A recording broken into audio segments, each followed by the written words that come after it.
বিকেলে ছাদে গেলে এই দুষ্টুদের দুষ্টুমি দেখতে দেখতেই সময়টা জানি হুশ করে কেটে যায়। এদের যত দুষ্টুমি ছিল যেন এই তরমুজ গাছটার সাথেই ছিল। তবে তখন তরমুজ গাছটা ভালো ছিল, বেঁচে ছিল।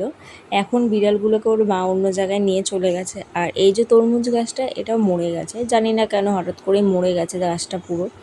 আর তরমুজটাও পুরোপুরি পচে গেছে। আর একটা তরমুজই এখন রয়েছে, ওটাকেও বেশি দিন আর রাখা যাবে না, কারণ হয়তো ওটাও তাহলে পচে যেতে পারে। তবে হয়তো তরমুজ গাছটাও ওদেরকেই মিস করছিল, কারণ সারা বিকেল এই গাছটার সাথে ওরাই একমাত্র খেলা করতো। এই গাছের পাতা ছিঁড়ে নিয়ে চলে যাওয়া, ডাল কামড়ে ছিঁড়ে ফেলা, এইসবই করে বেড়াতো। তবুও তরমুজ গাছটা তখন ভালো ছিল, কিন্তু এখন আর তরমুজ গাছটা যত্ন দিয়েও রাখা যায়নি, ও ঠিকঠাক ছিল না।